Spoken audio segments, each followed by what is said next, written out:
Salut tout le monde, ici Bruno Savard. Bienvenue à Pas sorti du bois. Si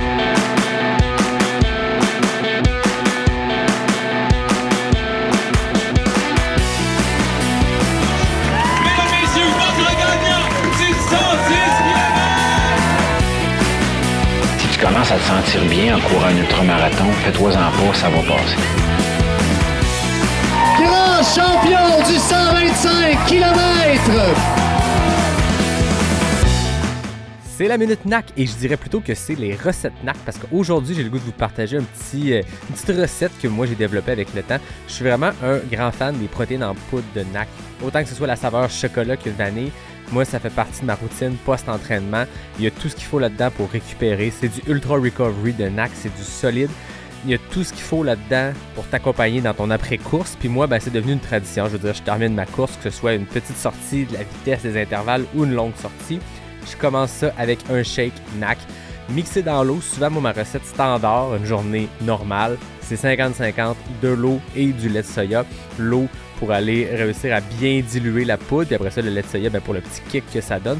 Par contre, quand j'ai envie de me gâter, ça arrive pas souvent, mais quand je le fais, c'est quelque chose. Puis je le fais pas si souvent parce que je veux que ça reste spécial. Je vous dis ma recette. Dans mon shaker NAC, je vais mettre ma poudre, bien sûr. Je vais mettre un petit peu d'eau, juste pour que ça se dilue bien. Et là, je vais couler un double espresso là-dedans. C'est complètement fou. Je vais mettre un peu de lait de soya et je vais mettre une petite léchée de sirop d'érable, juste pour encore là, aller ajouter un peu de saveur là-dedans.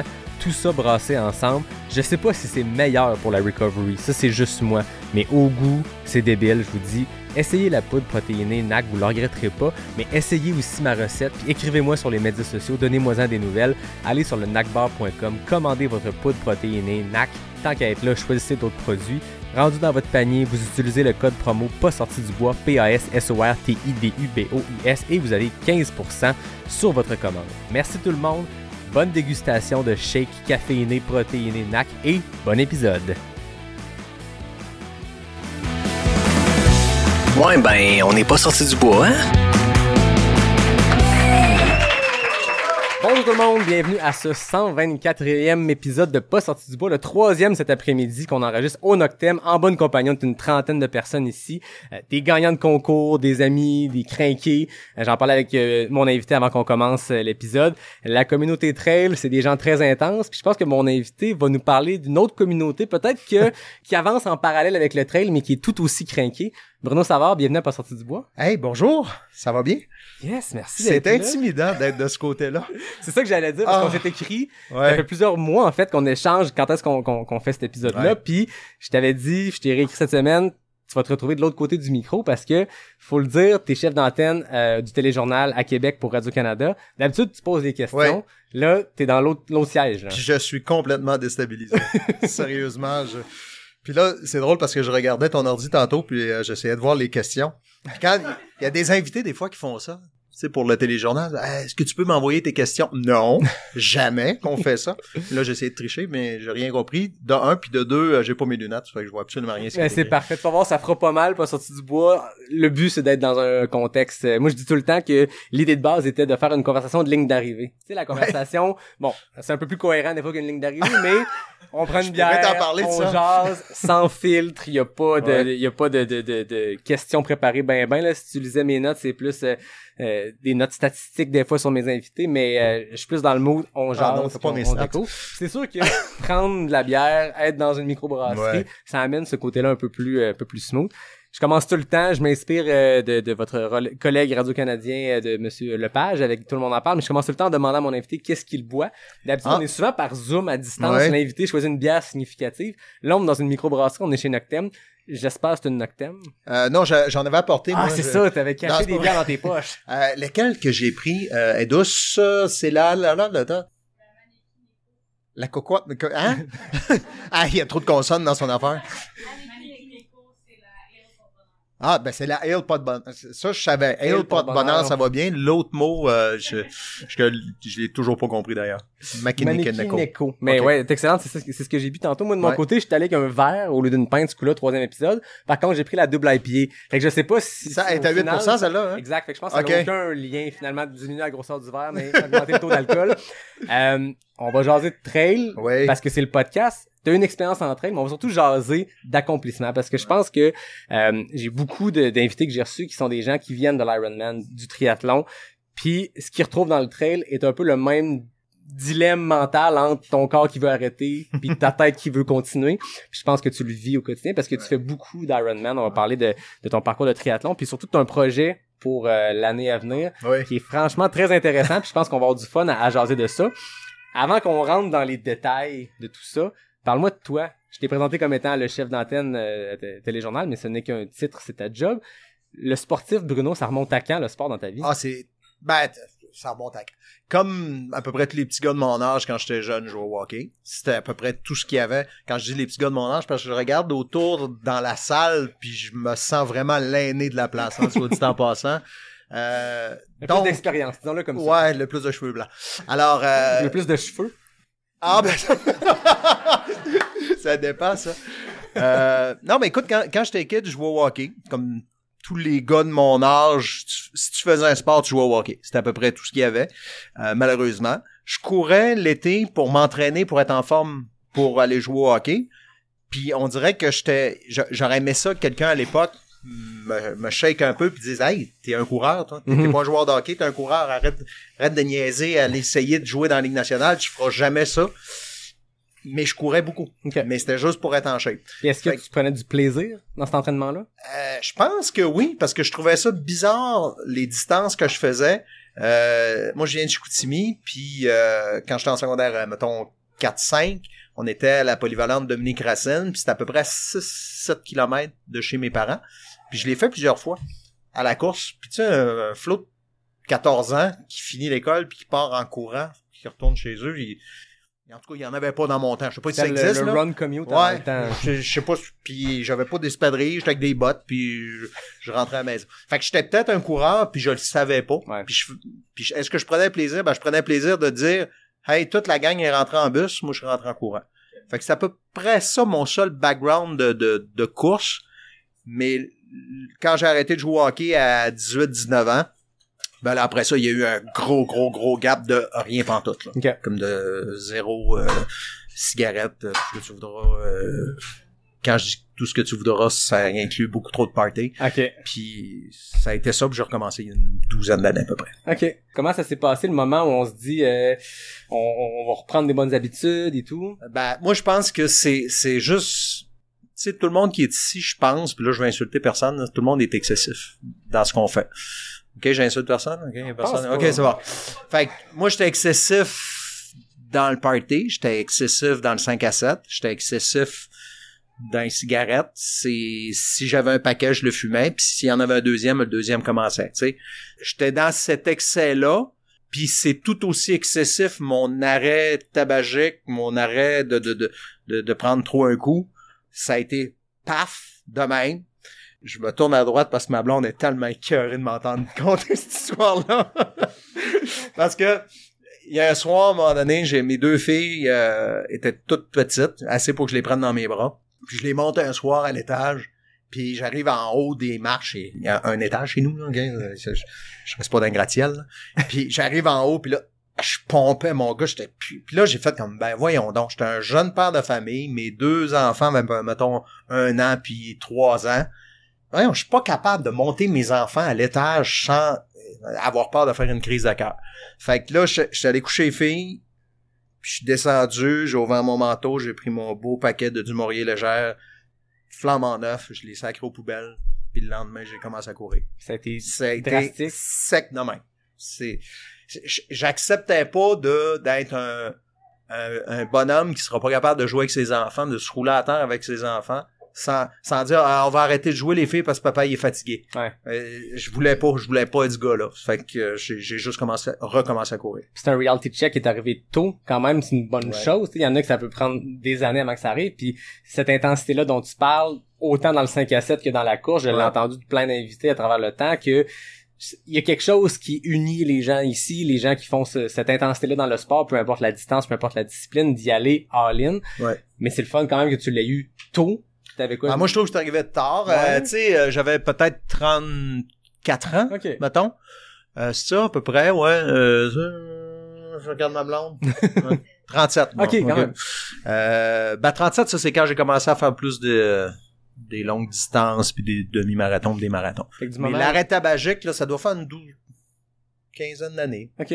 Puis du moment que t'as arrêté drastiquement le tabagisme, Ouais. le sport est revenu dans cette foulée-là? Le lendemain. Le lendemain, OK. Le lendemain, j'ai mis mes espadrilles, puis je suis allé courir, puis ça aussi, ma blonde va capoter, parce que ça fait 1000 fois qu'elle m'entend le dire.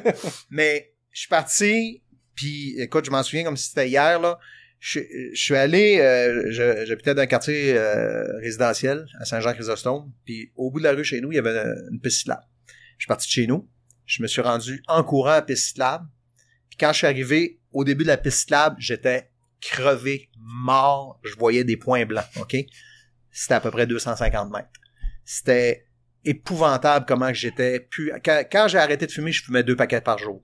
Fait que c'était... Écoute, j'avais les poumons complètement encrassés. Fait que j'ai fait 250 mètres, puis sérieux, je pensais crever, raide. Je suis revenu chez nous, je me suis appuyé sur le piano chez nous, puis ma fille, qui a aujourd'hui 19 ans, te le raconterait, a dit, on pensait que t'allais mourir. Mais j'avais fait 200. Mais quand même, un gars qui est 0-0 en shape, qui fume 2 paquets par jour, fait d'y courir 250 mètres. Écoute, c'est pire que faire 65 dans le bois, là, tu sais. Non, c'est Ça a été atroce, cette journée-là. Mais la chose que j'ai faite, puis que je suis fier, c'est que le lendemain, je suis retourné. Puis 2 jours après, je suis retourné. Puis j'ai jamais arrêté depuis ce temps-là. L'habitude est venue. Ouais. Puis, okay. Mais c'est intéressant quand même de voir cette progression-là de, on se met à courir 250 mètres, puis il y a des gens qui se satisfont de, j'ai fait un premier 5 km, par exemple, comme objectif, j'y suis arrivé, je vais m'amuser dans ce range de distance-là. À quel moment toi, tu as eu le déclic, puis que ça s'est enchaîné vers l'Ironman? C'est un processus de combien de temps entre cette première journée-là, puis le premier? Entre de là jusqu'au premier Ironman, probablement 5 ans, 4-5 ans. C'est quand même rapide comme progression. Mais j'ai fait, j'avais une émission à Vox dans le temps parce que quand TQS a fermé, j'étais jadis ce que je te raconte là, c'était à l'époque que j'étais à TQS. Fait que, puis à TQS, ben, c'était le mouton noir de la télé, puis on était une gang de jeunes qui avaient l'air sur le party. On n'était pas une gang de jeunes qui avaient l'air sur le party. On était une gang de jeunes qui étaient sur le party. Ça fait que ça a été... ces années-là ont été les années un petit peu plus folles. Mes années folles. Puis après ça, ben quand TQS a fermé, je me suis ramassé à animer une émission à Vox qui est devenue Ma TV. Mm-hmm. Puis j'ai eu comme invité Denis Terrien, qui était l'organisateur des courses à Québec avant Gesteb, là, avant Je cours Québec. Puis il était venu comme invité pour parler de l'événement. Tu sais, c'est un invité d'actualité, si tu veux. Puis c'est lui qui a commencé, tu sais, il m'expliquait ça, que c'était quoi un demi-marathon, puis que durant une fin de semaine à Québec, on te met une puce, puis tu payes, puis t'arrives à la fin, tu passes un fil d'arrivée, puis tu fais wow, puis tes amis t'accueillent, puis je connaissais 0 de cet univers-là. Fait que c'est lui qui m'a parlé de ça la première fois, à cette émission-là. J'ai fait comme, ben tu sais, coudonc, pourquoi pas. Puis j'ai fait la première course organisée avec un dossard. Ça a été peut-être l'année d'après ou 2 ans après. J'ai fait le demi-marathon qui était des 2 rives dans ce temps-là. On partait de Lévis puis on allait à Québec. Ça a été mon premier demi-marathon que j'ai fait. Tu parles d'un 2 ans. Ça demeure que s'entraîner pour un demi-marathon, il y a un processus. C'est plus juste de tous les jours mettre des espadrilles et partir. Là, ça te prend un plan. Là, t'sais. À quel moment c'est devenu plus qu'une activité pour se remettre en forme puis que tu as eu cette piqûre-là? C'est celui-là. C'est là. Le demi-marathon, il était atroce. C'était épouvantable. Écoute, j'ai fait un temps de 2h13, qu'on me rappelle ici. On me rappelle à l'oreille. Puis, tu sais, tu regardes les photos, parce que j'ai acheté l'album photo qu'ils nous vendent après. Oui. Je l'ai acheté parce que moi, c'était l'accomplissement de ma vie, là. Écoute, j'étais devenu un coureur. Puis, tu regardes les photos, je suis mort. Je suis cerné quasiment jusqu'à la bouche. C'était épouvantable. Puis je me souviens, après la course, j'étais parti avec mes enfants et ma blonde à l'époque, puis j'étais allé chez Saint-Hubert. Puis j'avais dit au serveur, donne-moi des ribs avec des frites. Je viens de courir un demi-marathon. C'est genre, là, tassez-vous tout le monde, I am a runner, tu sais. T'as ouvert la porte de Saint-Hubert, il y avait de la boucane. Écoute, j'avais réalisé quelque chose, là, tu sais. Mais à partir de là, puis tu sais, bon, on revient à l'intensité. Ça s'appelle demi-marathon. c'est la moitié de quelque chose. Ça m'énervait. Ouais. Je me disais, il faudra que je fasse le full. Puis là, ben, je me suis mis dans la tête de faire un marathon pour mes 40 ans. Puis j'ai fait mon premier marathon à 40 ans.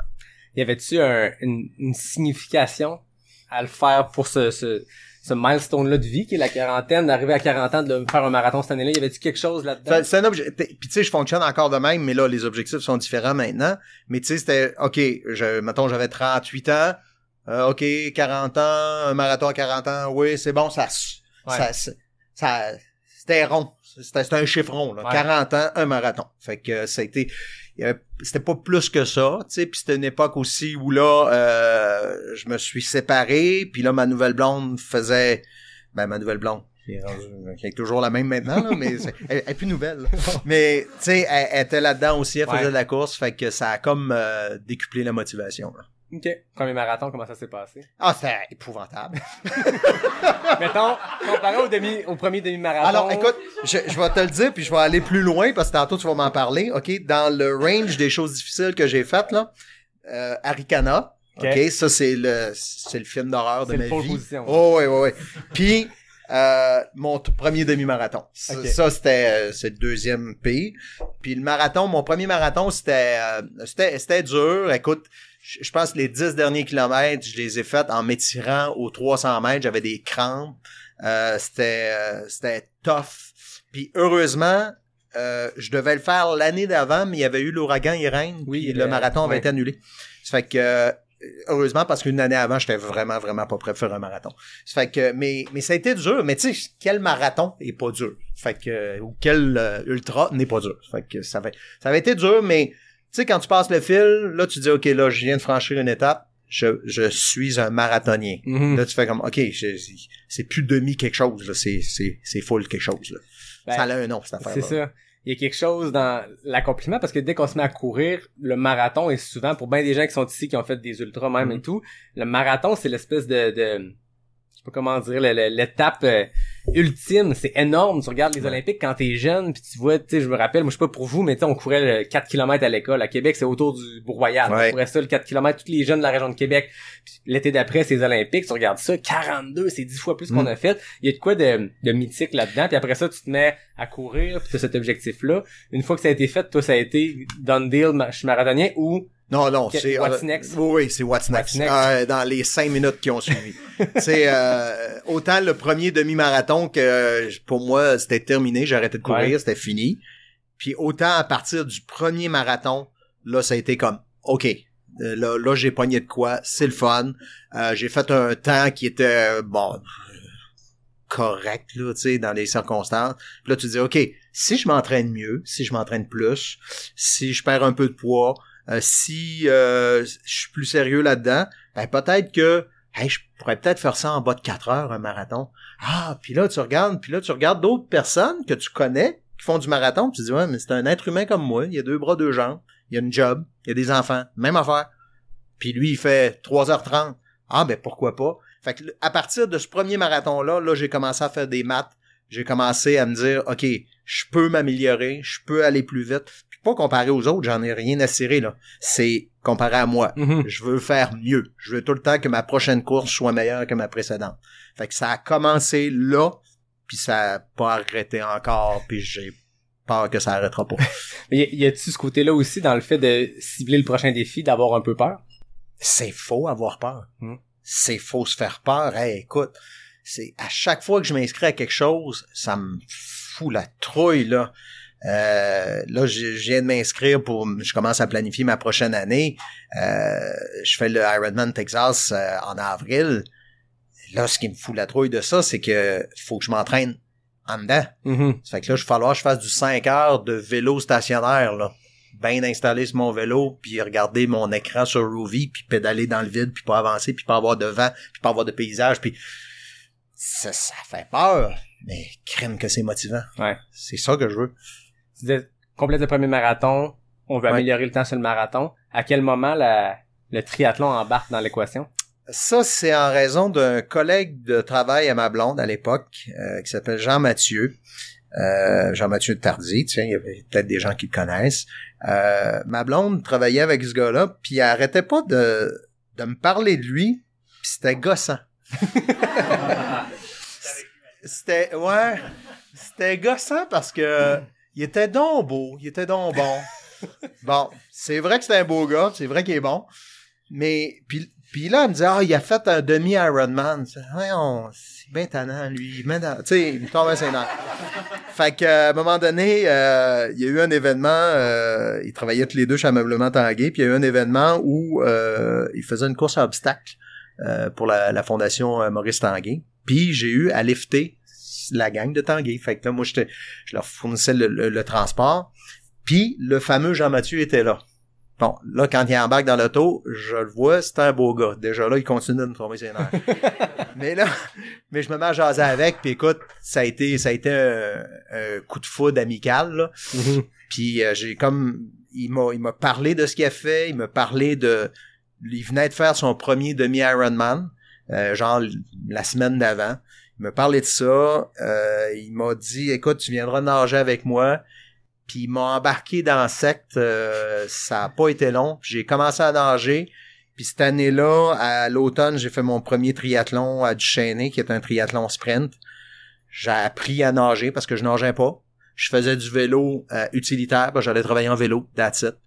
Puis là, j'ai comme implanté ça, puis comme pour autre chose, j'ai fait un triathlon sprint. Sprint, pour vous situer, c'est 750 mètres de nage, 20 km de vélo, 5 km de course. Fait que tu fais ça à côté. C'est ça, c'est dans le rouge tout le long. T'es à côté du début à la fin. Puis quand j'ai fini ça, je me suis inscrit à mon premier demi-Ironman. Fait que là, j'étais allé tout de suite. L'autre step, j'aurais pu faire 2-3 olympiques avant, mais non, je suis allé direct demi-Iron. Tantôt, tu parlais de ton premier demi-marathon, ouais. C'est la demi de quelque chose, premier demi-Ironman. C'est la demi de quelque chose. Ironman 73, c'est quelque chose de gros. Est-ce que même en préparation, même en le faisant, t'avais déjà ce sentiment-là de c'est la demi de quelque chose? Moins cette fois-là. Okay. Quand j'ai commencé en triathlon, j'ai comme un peu, j'avais pris de l'expérience une expression que tout le monde doit connaître ici, respect the distance. Mm-hmm. Fait que là, j'avais comme compris que c'est bien beau, là, OK, demi-marathon à marathon, tu t'embarques dans quelque chose, mais là, demi-Ironman à Ironman, là, t'as peur, là. C'est un autre range. Fait que ma première année en triathlon, j'ai fait mon premier demi à Tremblant. Après ça, j'ai fait quelques trucs dans l'été, des plus petits triathlons. Puis j'ai refait un autre demi à Montréal, le triathlon Esprit à Montréal, qui est l'affaire la plus plate à faire. Écoute, t'es sur le circuit Gilles Villeneuve. C'est Ah oui, c'est vrai. Bon, mon Dieu, j'ai une chance que ma recherchiste en chef est là. J'ai comme omis une information sur mon premier demi-Ironman. Oh, OK. Qu'il faudrait pas que je mette. T'as une recherchiste qui est là pour ça. Oui, c'est comme, j'ai oublié un petit quelque chose. C'est que c'était tellement gros pour moi faire un demi-Ironman, OK, que je suis le gars qui a demandé sa blonde en mariage sur le fil d'arrivée. C'est pour ça qu'elle m'a montré un petit peu, ouais, c'est ça. Oui. J'avais comme oublié ce bout-là. Mais tu sais, pour moi, c'était tellement gros cette affaire-là que c'était la seule affaire qui pouvait topper ça, c'était de demander ma blonde en mariage. Fait que j'aurais dû attendre, parce que l'année d'après, j'ai fait un full. Fait que Puis qu'est-ce que t'as fait à l'arrivée? Du full, on s'est mariés 2 semaines après. Ah, ben. Parce que l'année d'après, c'est ça, j'ai fait. Je te rassure, entre elles, c'est de quoi qui arrive aussi. On salue Pierre-Luc et Christina, que j'aime beaucoup, qui sont demandés en mariage à la fin d'un 160. Il y a quelque chose là-dedans de vivre. Je pense qu'on le voit quand même souvent dans des courses. Une ligne d'arrivée, c'est particulier. D'ajouter cette affaire-là sur le top. Moi, c'était tellement romantique. On était à côté des toilettes bleues. J'avais fini ma course. Écoute, j'avais tout préparé mon setup. J'avais mis... écoute, quand tu fais tes affaires-là, faut que tu prépares tes transitions. Là, maintenant, j'ai un petit peu moins méticuleux. Mais tu sais, tu prépares tes transitions. OK, mes souliers vont être là. Mon bas gauche va dans mon soulier gauche, mon bas droit. Puis, je voulais partir avec sa bague dans mon petit doigt, mais elle était un petit peu lousse dans mon petit doigt. Fait que là, j'avais peur en nageant de la perdre. Parce que là, l'idée, c'était comme, j'ai transporté la bague tout le long de la course. Tu sais, ça... tu te prends ça. Oui, c'est full romantique. C'est ça. Fait que là, je voulais, mais là, j'ai dit, pour la natation, c'était trop risqué, j'avais peur de perdre la bague. Fait que là, je l'ai mis dans mon soulier de course. Fait que il y a juste, en fait, mon intention, c'était d'avoir la bague quand je finissais la course. C'était bien important. Fait que là, je l'ai mis dans mon soulier de course. Puis là, à la transition vélo-course, là, j'ai mis la bague. J'ai fait le demi-marathon avec la bague. Puis là, la taponnant une fois de temps en temps, en sachant très bien que quand j'allais passer le fil d'arrivée, j'allais demander ma blonde en mariage. Mais là, tu passes le fil, il y a un engouement, il te donne ta poutine, il te donne tes sports. Fait que là, OK, j'ai pas vu ma blonde, ça se fait pas comme je voulais. Fait que finalement, je le retrouve à côté des toilettes chimiques bleues, à la sortie de la zone où tu bouffes, là. Puis, il y avait quelqu'un qui était là, écoute, j'ai été béni. Le gars, il s'appelle Pierre Pelletier, c'est un photographe professionnel. Il est juste à côté de moi. Puis je donne mon iPhone, je dis, peux-tu filmer, OK? Le gars, c'est ça qu'il fait dans la vie. Mais je le savais pas, je l'ai su après. Fait qu'il a filmé la scène, j'ai demandé ma blonde en mariage, puis elle a dit oui. Bon. Ben, ça avait dit non, ça a scrappé ma... On passe du bureau à... Ouais. Fait que c'était ça, c'était spécial un peu, mon premier demi-Iron. Ouais. Ben, il y a de quoi, il y a un argument, tu rajoutes une couche de crémage sur Ouais. quelque chose qui est déjà très Ouais. intense, puis je pense qu'un premier demi-Ironman, c'est Ouais. énorme, puis j'aime quand Ironman, on dit de l'Ironman 70.3, puis on utilise moins le demi. Ouais, c'est vrai. La Ouais. notion de moitié est moins Ouais. là, ça reste énorme, peu importe le triathlon, peu importe l'Ironman.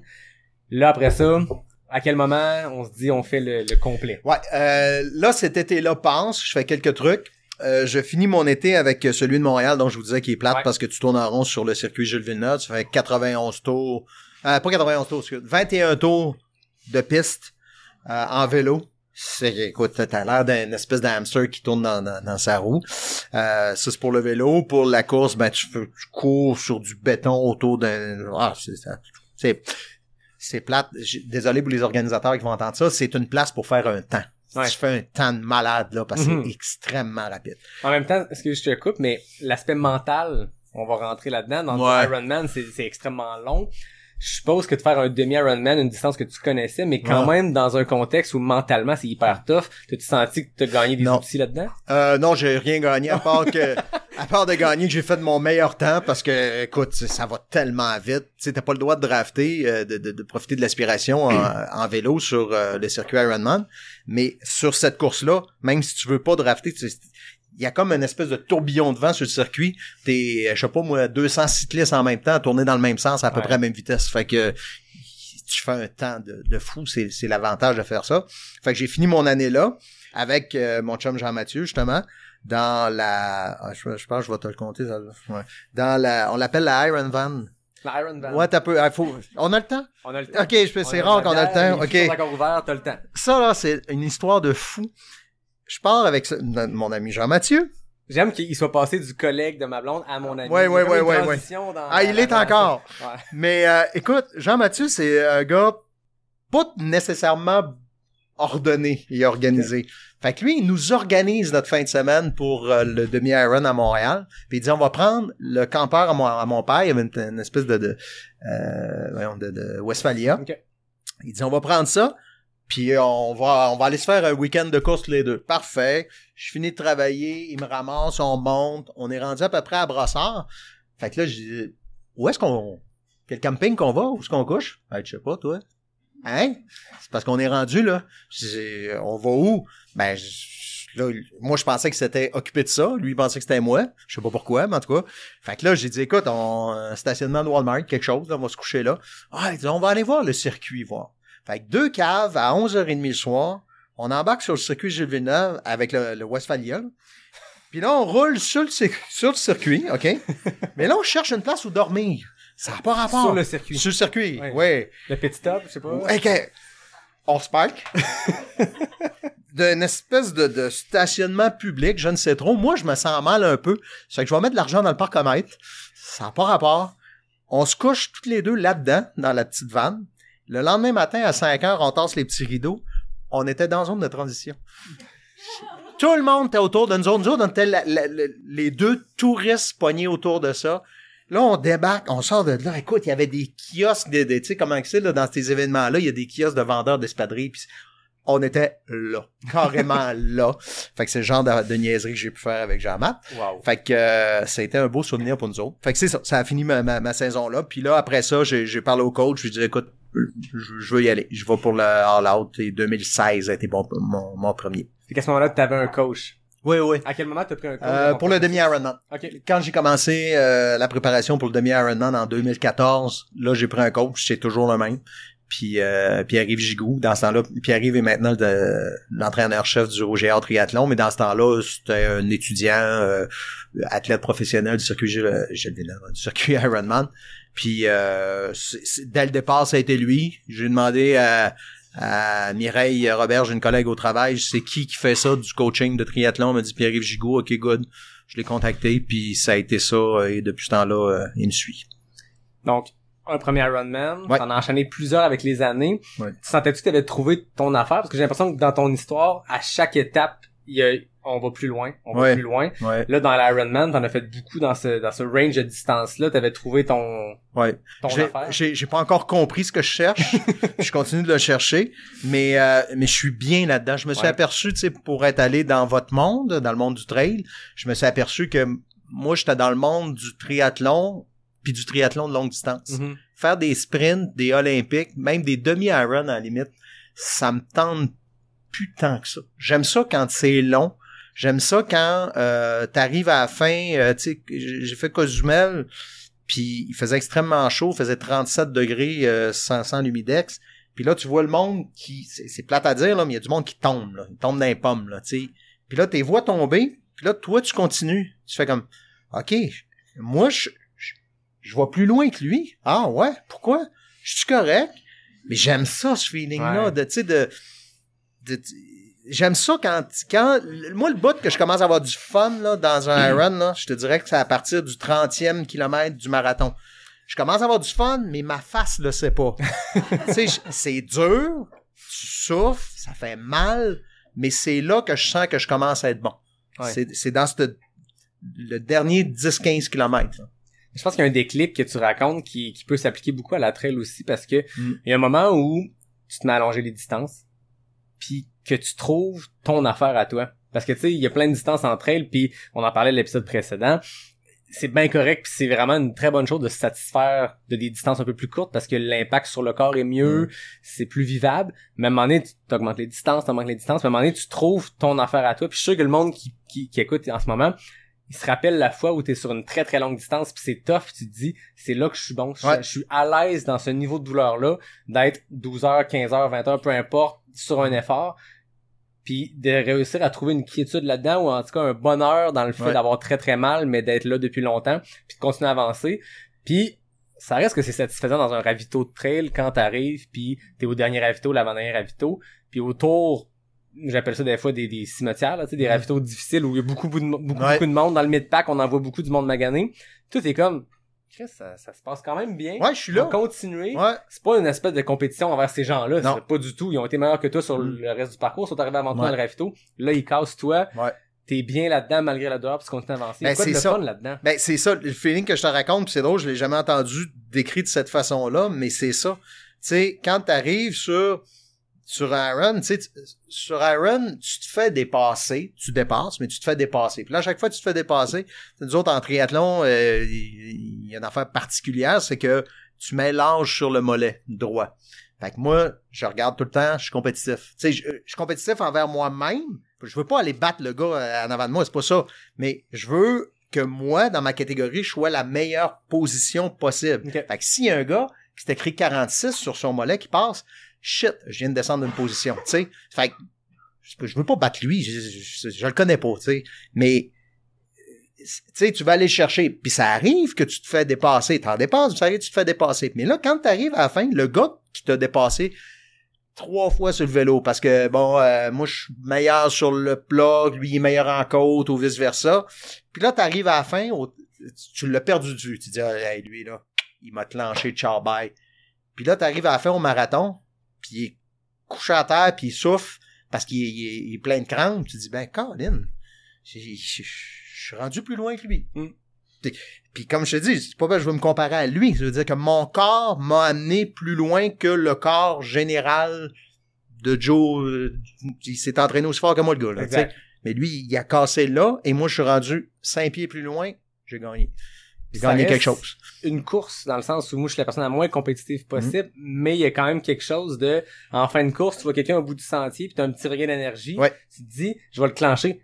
je veux pas le clencher cette personne-là, je vais m'excuser en passant, mais on va jaser un peu, je vais demander s'il veut une petite barre ou quelque chose, mais ça reste que ça te fait un objectif, puis on est dans une course, il y a des dossards, exactement comme tu le racontes. C'est pas une position contre cette personne-là, non, c'est de se dire, si je vais plus loin, c'est la motivation que j'ai besoin, parce que des fois, on est rendu à un point, on a besoin d'une motivation supplémentaire que de t'es prends avancer. tout, là. Tu sais, puis je veux spécifier que si le gars est à terre, il est en train de mourir, je vais l'aider, ok? S'il y a juste une crampe, Oui, c'est ça. t'es-tu correct, mon gars? Ouais, ok. Exact. Tu t'en vas.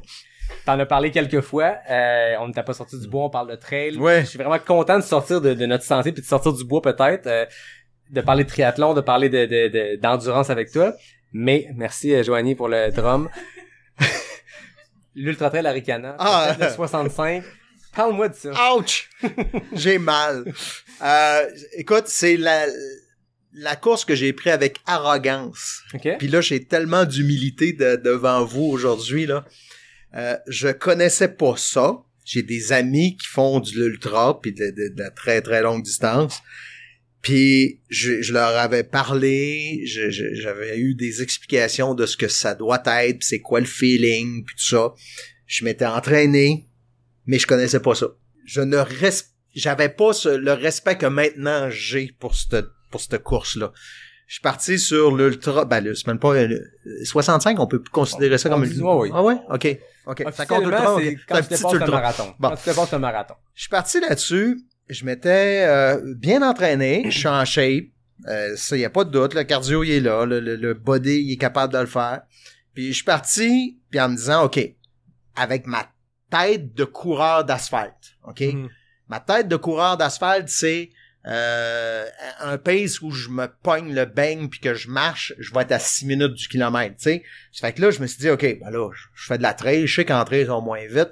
Là, je vais calculer ça. OK, je devrais faire, moi, ça en 7 minutes à peu près du kilomètre. Ah ouais, tata, je fais mes maths. Hein, mon Dieu, je vais me classer. Tu sais, j'étais cave de même. OK, je suis vraiment parti avec ce mindset-là du gars en shape. Puis que c'est pas parce que c'est des roches dans la boîte, des arbres, des mouches, puis que ça dure 65 km que ça va être plus dur. Tu sais, j'ai été baveux, puis j'ai mangé une volée. Puis la trail m'a donné une volée. Quand on est parti, on part, c'est dans des petits sentiers easy au début, des chemins forestiers, tu sais. Puis là, je regardais mon pace. On regarde pas notre pace, je pense, en train, là. OK, bon, c'est vois-tu, je le savais pas. Fait que là, moi, je regardais mon pace, j'étais là, tu sais, piétinais, là, 6:30, 6:30, là, je me dis, OK, la journée va être longue, je vais m'en garder. Là, j'étais passé plein de monde, je me dis, voyons, c'est quoi ça? Pourquoi ils courent pas? Fait que là, on arrive dans la première montée, moi, c'est une gazelle. Ça ding, ding, ding, ding, ah ouais, je monte dans les roches, puis ça va bien, mon affaire, mais tout le monde marche ou à peu près. Là, je me dis, voyons, c'est pas une course ici, tu sais. J'ai compris. À un moment donné, écoute, là, ça finit plus. Il y a pas de fin, ça, ces courses-là. Là, après ça, j'ai commencé à marcher dans les montées plus abruptes.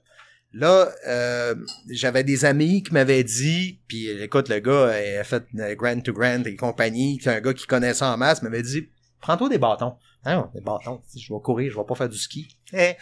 Fait que là, à un moment donné, je vois des gars qui descendent, puis peut-être qu'il y en a qui sont ici, qui m'ont dépassé dans cette descente-là. Il y avait des bâtons en descendant.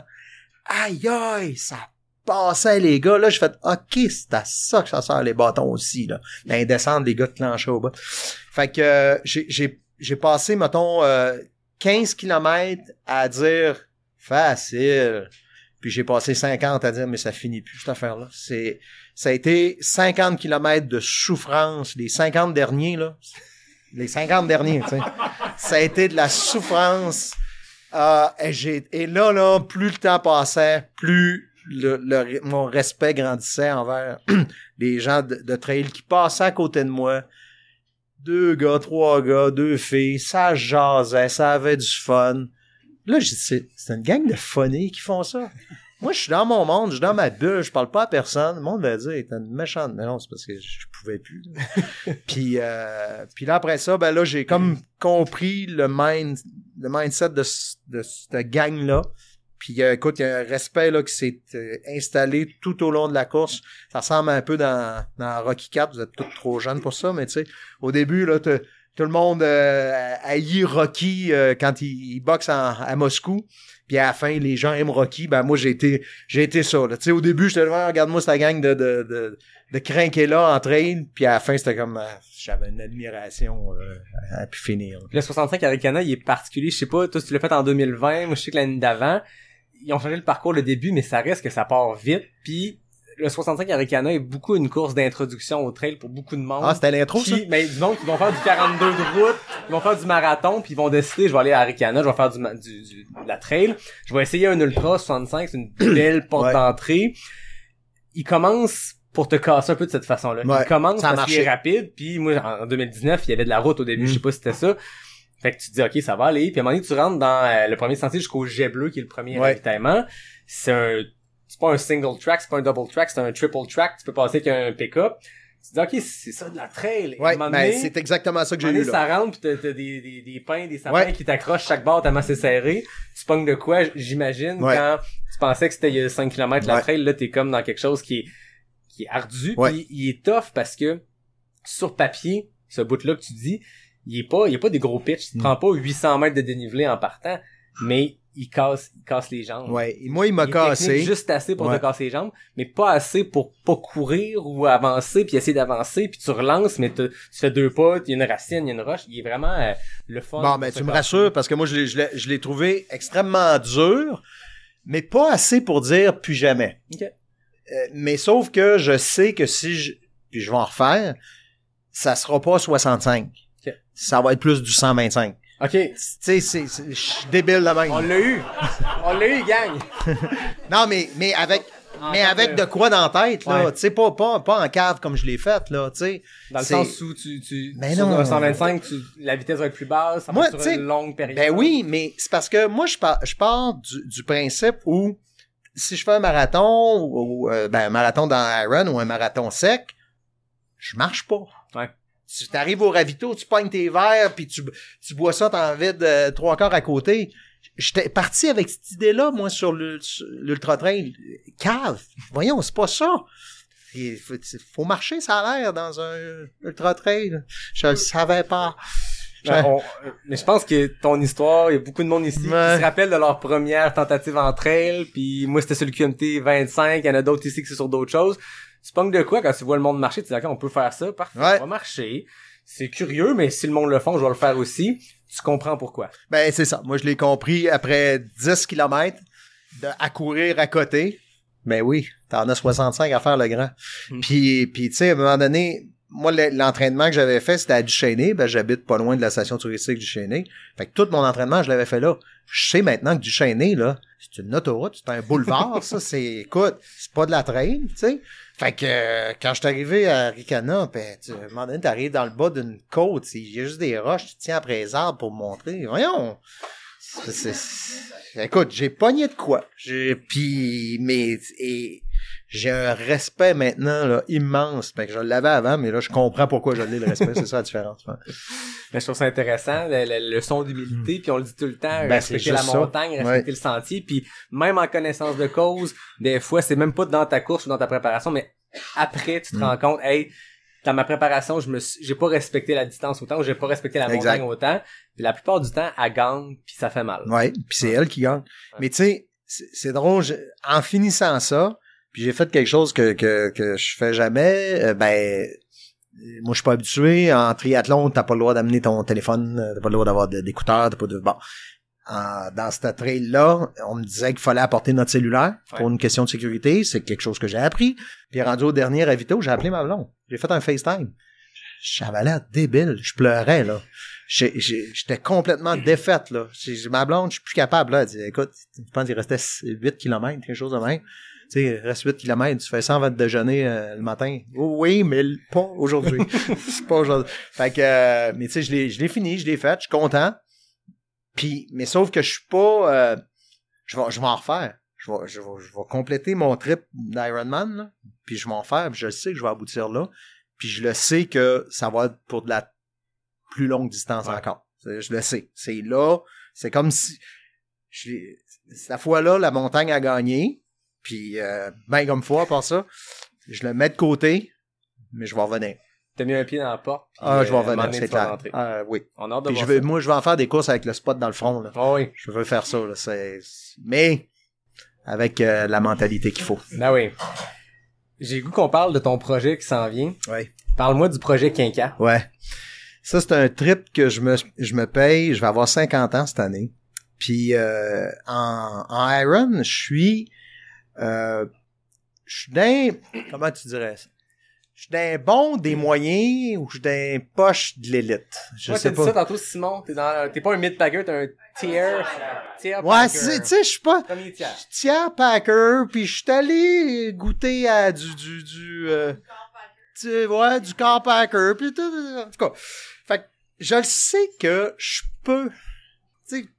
peux aller plus loin, ça se peut. Ben, je veux essayer. OK. Fait que c'est ce que je fais cette année. Là, je change de groupe d'âge. Ça, c'est un avantage. Là, je tombe dans 50, 55. Fait que là, je suis le kid de mon groupe d'âge. Puis, je suis dans une période où tout va bien. J'ai pas de blessure. Bon. Fait que je veux, cette année, tu sais, toutes les années, ça fait une douzaine d'années, là, que je m'entraîne assidûment. Mais, je sens toujours j'en ai encore. Ouais. Puis, tu sais, je m'entraîne assidûment, oui, mais est-ce que j'ai poussé jusqu'à en vomir à terre? Tu sais, ça, je compte pas ça au monde normalement parce Ici, qu'ils ça comprennent passe. pas, mais si ça part, je sais, tu sais. Je suis pas allé jusque-là. Ouais. Mais je sais que si je vais jusque-là, je vais en gagner encore. Ça fait que là, cette année, je me suis mis comme projet, c'est pas des podiums, je vais aller au top du top que je peux être à 50 ans. Par l'entraînement vraiment de qualité, assidu, dur. Je veux amener cette machine-là, mon corps, je veux l'amener le plus loin que je peux sans tomber dans l'excès. Fait que c'est ce que je me suis donné comme défi cette année. Qu'est-ce que tu as mis en place de plus que tes préparations passées pour cette année? Des objectifs Ok. plus ambitieux. Puis de dire à mon coach, là, on y va, là. Ok. Là, on pousse. Mon coach m'a déjà donné des années difficiles. Tu sais, du 20-30 heures d'entraînement par semaine, je l'ai fait. Mais sauf que là, si je tape du 20-30 heures d'entraînement encore, ça sera pas du soft. Ça va être tough. Tu sais, je veux aller jusqu'au bout, jusqu'à dire, hey, je suis plus capable, là. Ouais. C'est là que je veux aller. Puis c'est où, ça? Je le sais pas. Je veux voir c'est où. Ça m'amène à quoi? Puis tu sais, ça va se mesurer par des temps.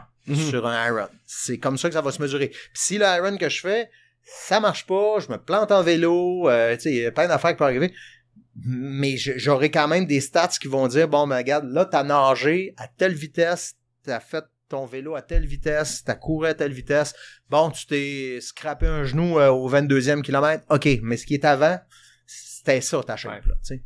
Fait que c'est là-dedans que je m'enligne. Fait que je comprends que auparavant, c'était le dossard, l'inscription pour une course qui faisait peur. Là, c'est comme l'ensemble de l'œuvre. Ouais. Est-ce que en ce moment tu te sens comme ça à regarder 2023, ce qui s'en vient pour toi? T'as-tu cette peur-là qui se crée en toi? J'ai peur d'aller trop loin. Okay. J'ai peur d'être dans l'excès, c'est de négliger des facettes qui sont bien plus importantes de ma vie que l'entraînement, tu sais, ma famille, ma blonde, mes enfants. Fait que tu sais, je veux pas aller jusque là, mais elles le savent. De toute façon, mes filles, c'est une jeune adulte et une ado. C'est à l'époque où en rapport papa. Fait que tu sais, que je parte en vélo pendant 7 heures un samedi, mes filles, ça dérange pas. Ma blonde, c'est plus gossant un peu, mais elle est habituée, là. Ça fait quelques années qu'on est là-dedans. Mais tu sais, faut pas que je me détruise là-dedans, puis faut pas que je me perde. Puis tu sais, au début, quand j'ai commencé à faire ces entraînements-là, je n'avais que ça de sujet de conversation. Je suis venu gossant, puis je le sais. Puis à un moment donné, tu fais comme, OK, mes amis proches, là, ils en font pas. Ouais. Ils sont pas là-dedans. Fait que je vais arrêter de leur parler de, tu sais, j'en parle quand ils me posent des questions. Tu sais, j'ai mon ami Pierre-Hans, par exemple, qui me demande comment ça va, mes entraînements, tu sais, mais tu sais, je vais pas aussi loin dans l'explication que je suis déjà allé, où j'avais qu'un seul sujet de conversation, j'arrivais le soir, puis je comptais à ma blonde, c'est quoi l'entraînement que j'avais fait, puis c'est quoi mon entraînement de demain, puis c'est je veux pas retourner là. Je veux pas être fatigant pour les autres. C'est un défi qui est tough, je trouve, quand on veut pousser, quand on veut mettre le temps, puis de flirter avec la limite de c'est bon pour mon sport, je me repousse mes limites, c'est le fun, puis l'impact que ça a pour le reste. Je trouve ça intéressant que dans ton objectif de l'année prochaine, dans ce projet-là qui est quinquant, il y a quand même, tu sais, dès le début, c'est ce que tu as dit, trouver la limite où c'est acceptable pour la vie de tous les jours. Moi, ma limite à moi est loin. Si c'était juste moi, s'il y avait pas d'impact sur ma vie puis mes proches, je m'entraînerais beaucoup plus que ça, puis plus fort encore. Mm-hmm. Mais à un moment donné, je veux dire, faut passer l'aspirateur aussi. Tu sais, faut faire des tâches à la maison, là. Tu sais, aujourd'hui, il fallait que je pète la galerie, tu sais. Mais si c'était juste de moi, écoute, j'étais allé courir ce matin, j'avais une heure et demie de course. J'ai manqué un entraînement de nage cette semaine, j'aurais dû le prendre. Je serais allé nager aujourd'hui, mais là, à un moment donné, faut que je passe du temps avec ma blonde aussi, là. Tu sais. Fait que trouver l'équilibre là-dedans, c'est un bon défi. Puis je pense que c'est la réalité, là, t'en parles par rapport au Ironman, à tes entraînements. Je pense que tout le monde ici qui s'entraîne, qui a des objectifs ambitieux, puis tu veux repousser tes limites, puis tu t'accomplis là-dedans, fait que ça fait partie de ton développement personnel, mais faut que tu trouves l'équilibre pour tout le reste à travers ça. Puis le danger, c'est de penser que toi t'es normal, puis c'est les autres qui le sont pas. Mais c'est pas ça. C'est pas normal ce qu'on fait là.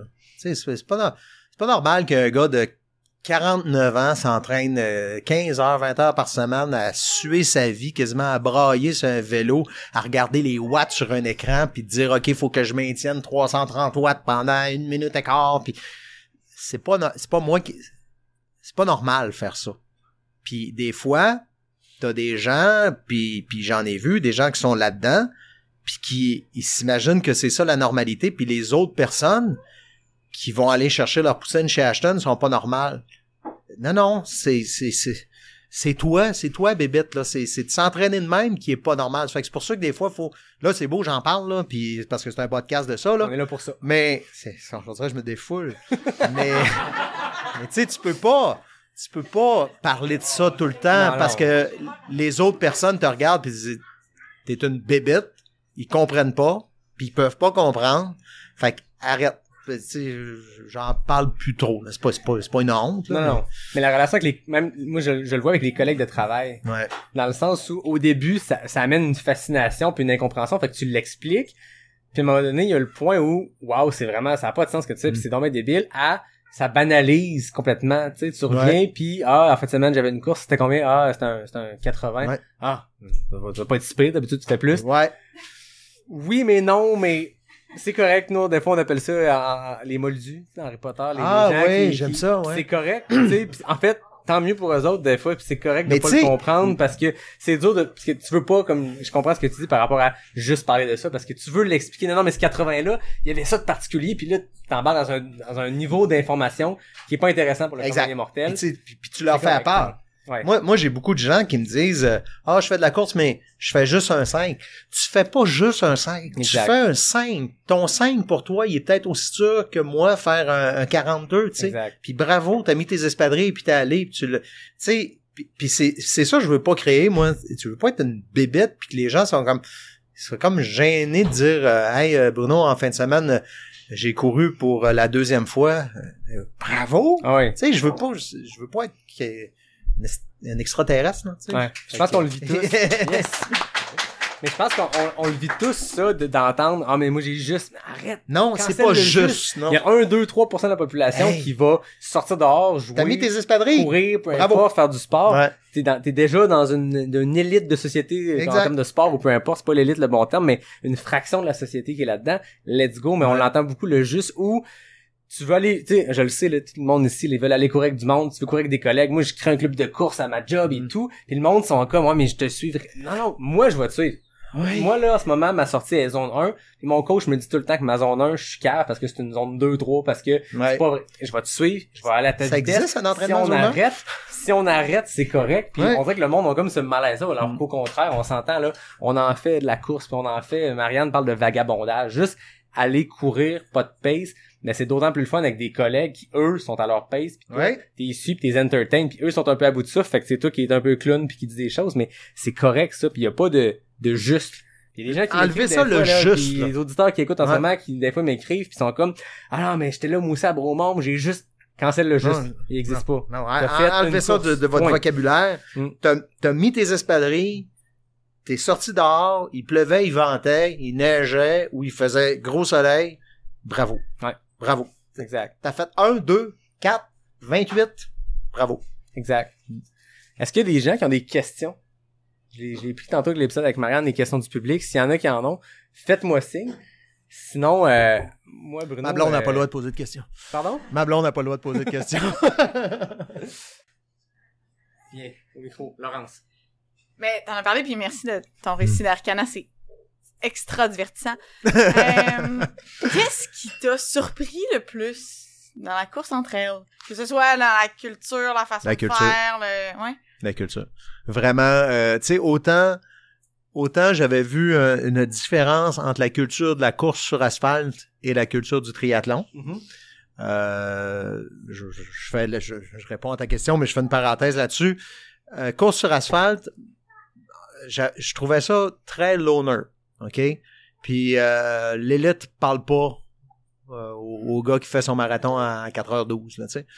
En triathlon, les pros sont dans le même clos que moi, sont dans la même zone de transition, puis tu peux leur parler, puis j'ai jamais senti, tu sais, j'ai parlé avec quelques pros, puis tu te sens jamais petit.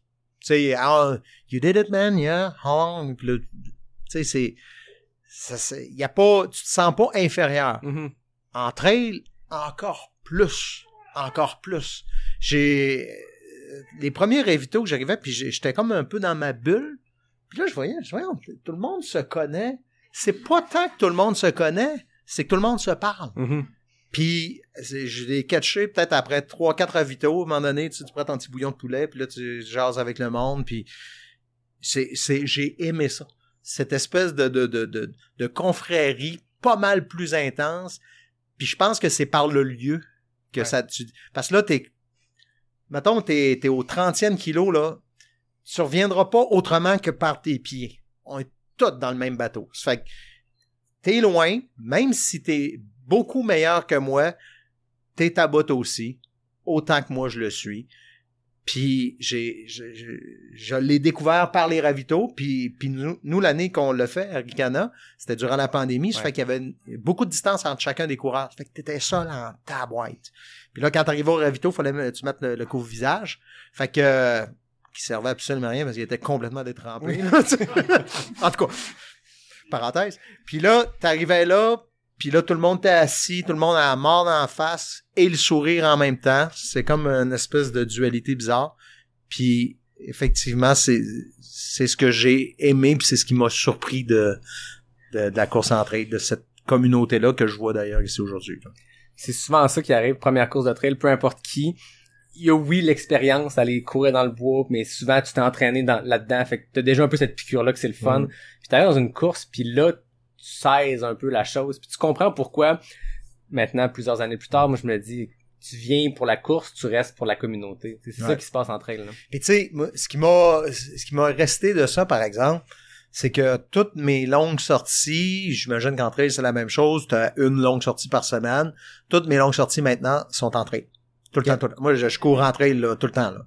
Fait que c'est beaucoup plus divertissant.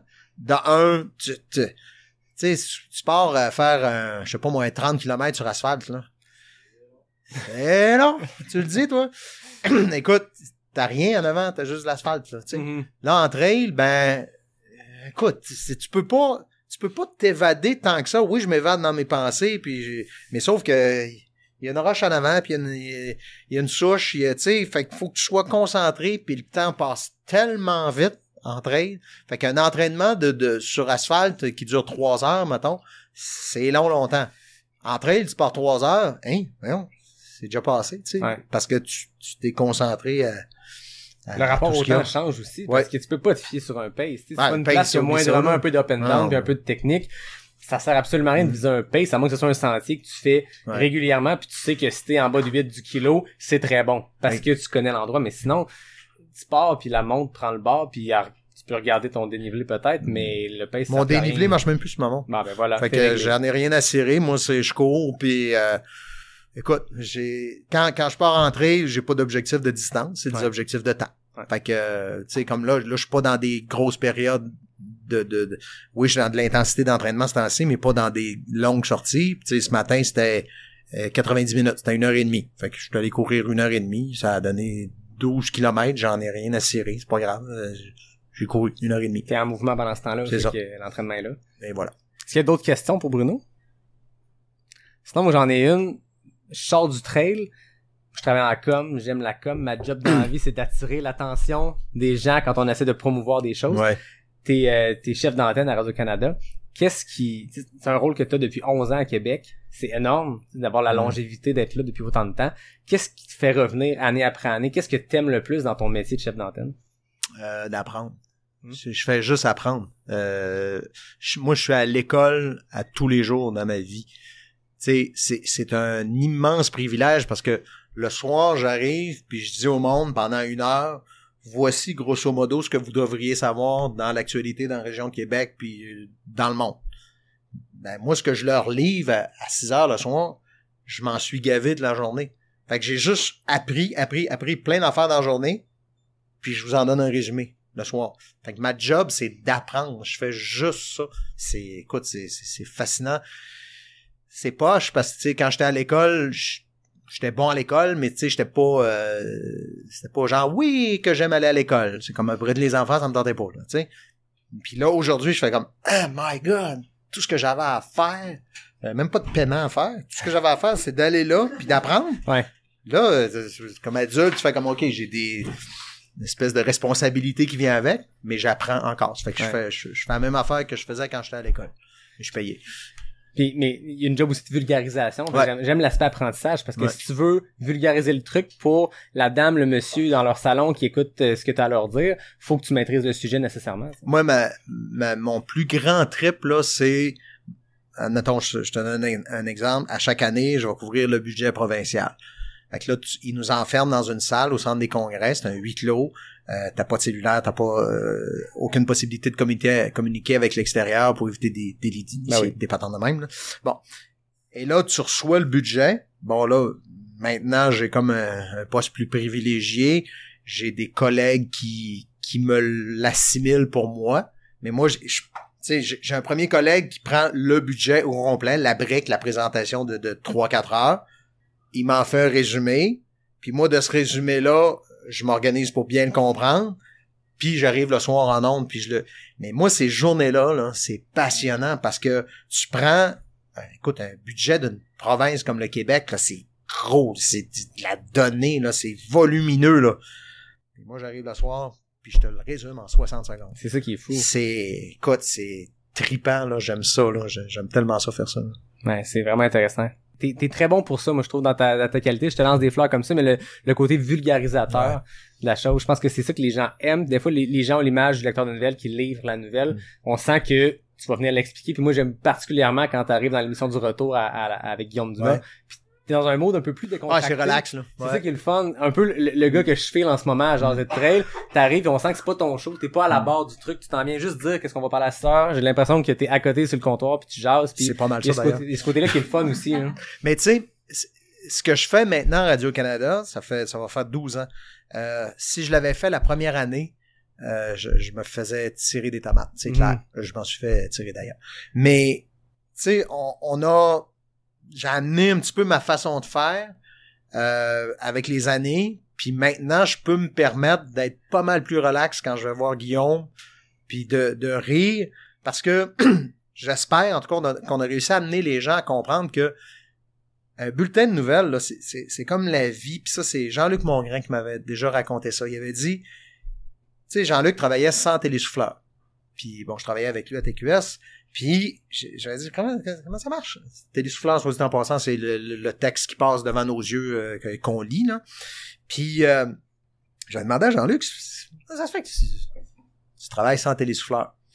Puis là, il avait dit, quand t'arrives de travailler le soir, là, puis tu comptes ta journée à ta blonde, là. Il dit, prends-tu une feuille? Bon, chérie, je suis d'abord arrivé et à 8h30, il y a eu une première réunion. Mon patron nous a dit que... Non, tu y comptes? Hey, il s'est passé ça. Fait qu'il dit, c'est ça, les nouvelles. Va raconter au monde ce qui s'est passé. Laisse faire le télésouffleur, puis laisse faire... Bon, fait que j'ai essayé de l'amener, mais tu sais... Puis dans la vie, tu peux, dans une discussion, raconter une histoire qui est super triste. On est dans des soupers entre amis. Il y a quelqu'un qui va te raconter que sa mère est atteinte d'un cancer. Là, ça devient hyper triste. Puis tout le monde fait « Oh mon Dieu, pour elle. » Puis 1 minute et quart après, il y a quelqu'un à l'autre bout de la table qui va lâcher une joke, pas rapport. Puis on va tous partir à rire autour de la table. Mais pourquoi? Tu sais, tu viens de raconter quelque chose de triste, ça n'empêche pas que 1 minute et quart plus tard, ça se peut que tu ris. Ouais. Ben, c'est comme ça dans un bulletin de nouvelles aussi. Je raconte des affaires qui sont atroces, puis ça se peut que j'arrive au bulletin des sports, puis que je me mette à déconner, puis c'est 4 minutes plus tard. Ouais. Mais c'est la vie, c'est comme ça.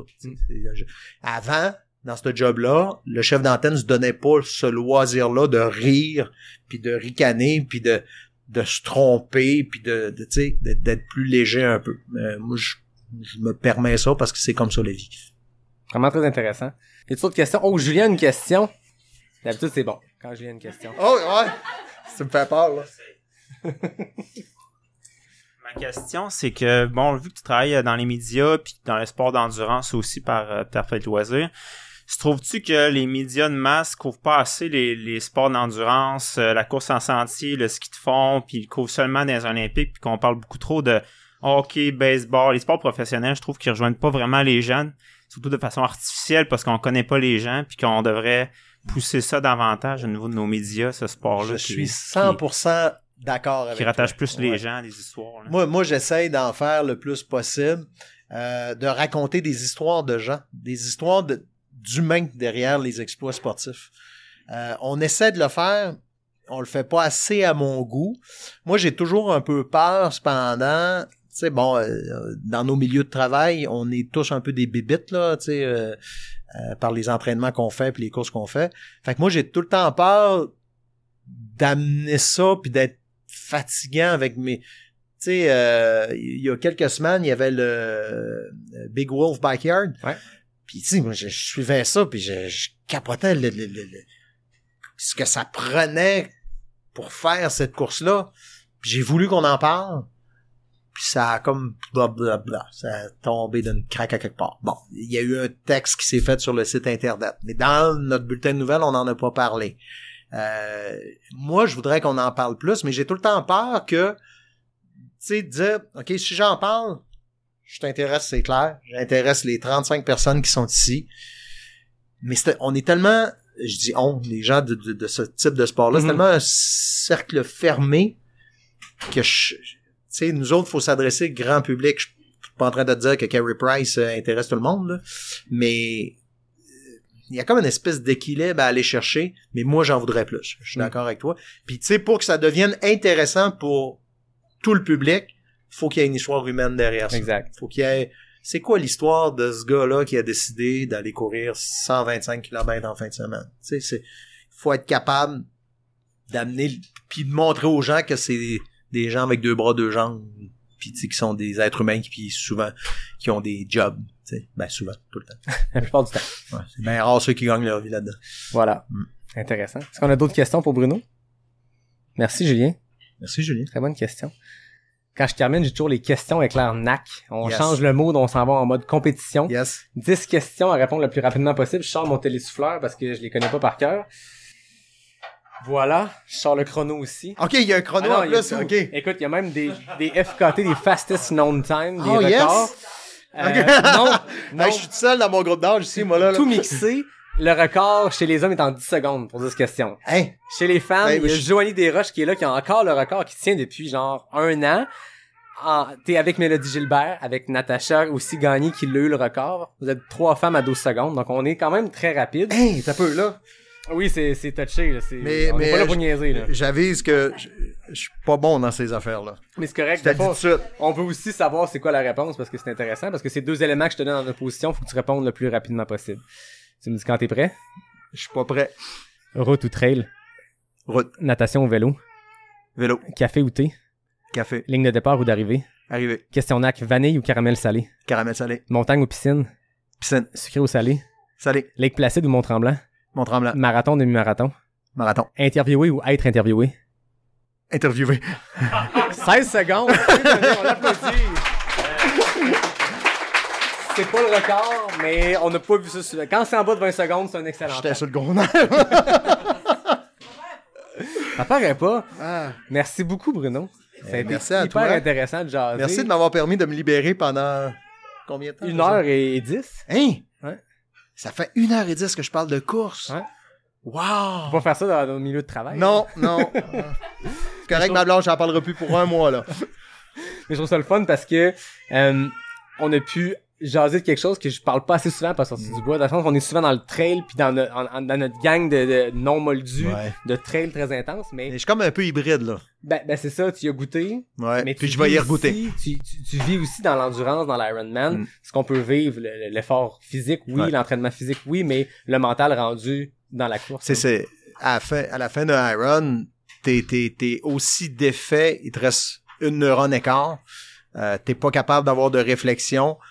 Moi, j'ai à la fin du Iron de 2019 à Tremblant, je me suis mis les pieds dans la bouche, là, mais tu sais, jusqu'aux genoux, par rapport à un gars qui était là avec sa nouvelle blonde, puis que c'était vraiment déplacé ce que j'ai dit, tu sais.